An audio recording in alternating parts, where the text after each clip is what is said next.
Bismillahirrahmanirrahim. Assalamualaikum warahmatullahi wabarakatuh. Alhamdulillahi wa bihamdihi, wassalatu wassalamu ala rasulih nabiyina al-mustafa Muhammadin alladhi la nabiyya wa la rasula ba'dah, wa ala alihi wa sahbihi wa mawalah. Rabbi ishrah li sadri wa yassir li amri wahlul 'uqdatam min lisani yafqahu qawli, wa ba'd.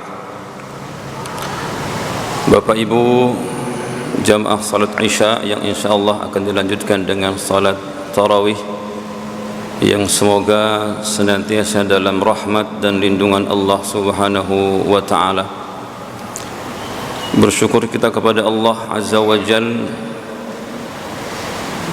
atas segala limpahan rahmatnya, taufik dan hidayahnya, sehingga alhamdulillah memasuki bulan suci Ramadan kita ditetapkan iman dan Islam kita, diberikan kesehatan yang sempurna insyaallah, sehingga kita dimudahkan untuk melaksanakan kewajiban kita di bulan ini pada siangnya berupa siam, dan juga amalan sunnah di pada malam harinya berupa qiyam, shama wa qama, alhamdulillah biiznillah. Kemudian salawat serta salam semoga Allah Subhanahu wa taala senantiasa curah limpahkan kepada junjungan kita Nabi Agung Nabi Muhammad sallallahu alaihi wasallam.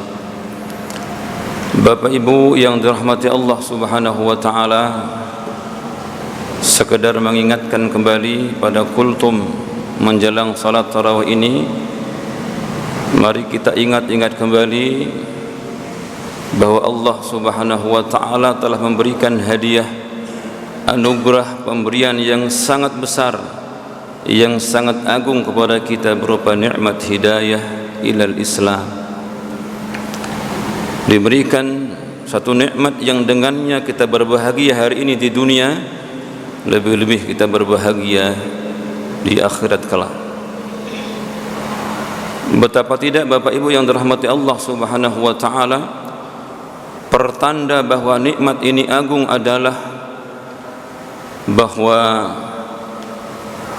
salah seorang ulama kita berkata, qad tamanna Ibrahim, qad tamanna Nuhun, saya ulang, qad tamanna Nuhun an yakuna ibnahu musliman. Sungguh dulu yang namanya Nabi Nuh alaihi salam pernah mohon kepada Allah Subhanahu wa taala agar putranya tercinta menjadi seorang muslim. Walakin Allah aba, tetapi Allah Subhanahu wa taala enggan memenuhi permintaan Nuh alaihi salam, padahal kekasihnya yang mulia, Rasul sekaligus Nabi Allah. Demikian juga nikmat ini telah diminta oleh Nabi Allah Ibrahim. Qad tamanna Ibrahimu an yakuna abahu musliman walakin Allah aba. Demikian juga Nabi Allah Ibrahim, sang Khalilullah, kekasih Allah Subhanahu wa taala, mohon hidayah ini kepada Allah supaya hidayah itu diberikan kepada bapaknya Adam, tetapi Allah Subhanahu wa taala enggan menjawab permintaan Ibrahim, sehingga Azar sampai meninggalnya dalam kondisi tidak Islam sebagaimana Kan'an, anaknya Nabi Nuh alaihi salam. Pun demikian dengan Nabi kita Muhammad sallallahu alaihi wasallam, manusia yang paling agung, paling mulia, paling suci, paling bersih, pernah minta hidayah ini, hidayah ilal Islam. Untuk siapa? Qad tamanna nabiyuna Muhammad sallallahu alaihi wasallam an yakuna ammahu musliman, supaya pamannya tercinta, orang yang telah memberikan sokongan moral material dalam dakwahnya Nabi sallallahu alaihi wasallam dengan harta beliau, perlindungan beliau, Abu Talib.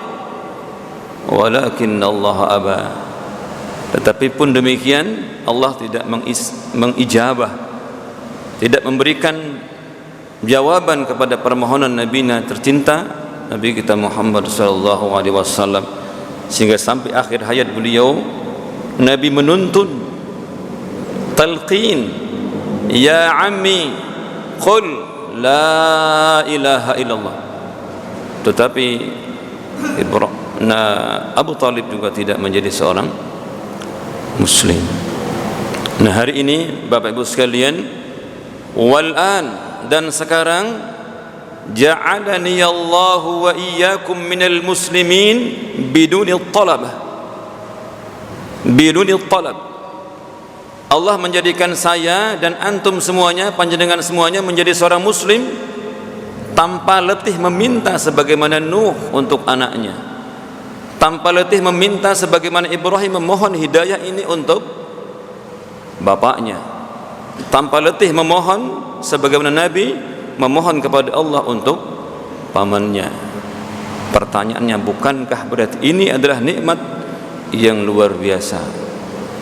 Karena itu mari kita jaga dengan sepenuh hati kita, dengan sekuat tenaga kita, kita menjawab seruan Allah Subhanahu wa taala di setiap mimbar yang kita hadiri, di setiap pertemuan kaum muslimin yang kita hadiri. Ayat sering dibaca, memanggil, ya ayyuhalladzina amanu, hai orang-orang yang bertakwa, ittaqullaha haqqa tuqatih, bertakwalah kalian kepada Allah dengan takwa yang sebenar-benar takwa. Dan terakhir yang kita garis bawahi, wala tamutunna illa wa antum muslimun, dan jangan sekali-kali engkau meninggalkan kehidupan ini kecuali dalam kondisi berserah diri kepada Allah Subhanahu wa taala.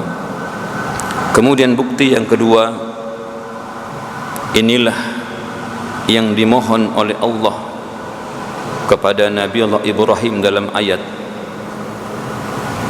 Al-Baqarah 131 misalnya. Allah berfirman tentang hidayah ini, idz qala lahu rabbuhu aslim. Ingatlah ketika Allah berfirman kepada hambanya Ibrahim dengan satu perintah, aslim, muslimlah engkau wahai Ibrahim, berserah dirilah kau wahai Ibrahim. Yang kemudian dengan mantap Ibrahim menjawab, qala aslamtu li rabbil alamin. Ibrahim menjawab Tuhannya, saya berserah diri kepadamu ya Allah, Tuhan sekalian alam. Dan kalimat ini kemudian yang diwasiatkan kepada putra-putranya, para nabi dan para rasul yang saleh sebelum Nabi kita Muhammad sallallahu alaihi wasallam. Ayat terakhir yang saya baca 132, wa wassa biha Ibrahimu banih, dan berwasiatlah Ibrahim dan Yaqub terhadap putra-putranya dengan kalimat, innallaha istafa lakumuddin, wahai anak-anakku, sesungguhnya Allah telah memilihkan untuk kalian ad-din, dinul hanif, al-Islam. Dan perintah Nabi Allah baik Ibrahim atau Yaqub sama, wala tamutunna illa wa antum muslimun. Luar biasa nikmat hidayah Islam ini, sehingga mudah-mudahan mari kita jaga Islam yang ada di hati kita, jaga Islam yang ada di anak-anak kita, Islam yang ada pada cucu-cucu kita. Jangan sampai kemudian tertukar oleh hal-hal yang tidak perlu. Yang banyak terjadi adalah subhanallah, apa innalillah yang pas hanya gegara diberikan obat gratis beberapa kali, kemudian menukarkan hidayah yang sangat mahal ini hanya untuk beberapa rupiah. Lebih rendah lagi hanya untuk beberapa bungkus Indomie, pakaian pantas pakai. Inna lillahi wa inna ilaihi raji'un. Kan itu kewajiban kita mengingatkan diri kita pertama, kan Allah menyerukan itu, wala tamutunna illa wa antum muslimun. Dan ini kita sambungkan kepada anak-anak kita hatta sampai kita mendekati ajal kita. Jangan lupa, ya terakhir, am kuntum syuhada Bukankah kalian menyaksikan kata Allah, idh hadara Ya'qub al-maut, bagaimana ketika Ya'qub dihadiri, didatangi oleh ajal, sakarat. Idh qala li banihi ma ta'buduna min ba'di, dalam sakaratnya Ya'qub sempat bertanya tentang hidayah ini. Wahai anak-anakku, apakah yang akan kalian sembah sepeninggalku? Yang kemudian dijawab oleh anak-anaknya serentak. Anak-anak yang saleh itu menjawab, qalu na'budu ilahak wa ilaha abaika Ibrahim wa Ismail wa Ishaqa ilahan wahida wa nahnu lahu muslimun. Sama, Pak. Jadi anak-anak Ya'qub berjanji kepada bapaknya yang sakaratul maut, tenang wahai ayahanda, kami anak-anakmu tetap akan menyembah Tuhan bapakmu Ibrahim, Tuhanmu, Tuhan bapakmu Ibrahim, Tuhannya Ismail, Tuhannya Ishak, Tuhan yang satu. Jadi garis bawahi, Pak, Tuhan yang satu. Dari zaman dulu Tuhan itu satu. Agama yang kita kenal, Yahudi, Nasrani, Islam, dari dulu Tuhannya hanya satu, ilahan wahida wa nahnu lahu muslimun. Ini sedikit yang saya sampaikan, mengingatkan saja kita muslim, alhamdulillah, yang muslim dari lahir, yang muslim di perjalanan hidupnya tidak masalah. Bahkan itu hidayah yang luar biasa juga, karena ada potret sahabat Salman Al-Farisi dan sebagainya, sama di hadapan Allah Subhanahu wa taala. Kalau sudah berserah diri menjadi muslim, insyaallah akan dimasukkan oleh Allah ke dalam jannahnya, amin ya rabbal alamin. Demikian kultum kuliah 7 menit kan, Pak ya. Jadi ya segitu saja, semoga ada manfaatnya. Hadanallahu wa iyyakum ajma'in. Subhanakallahumma wa bihamdik, asyhadu an la ilaha illa ant, astaghfiruka wa atubu ilaik. Assalamualaikum warahmatullahi wabarakatuh.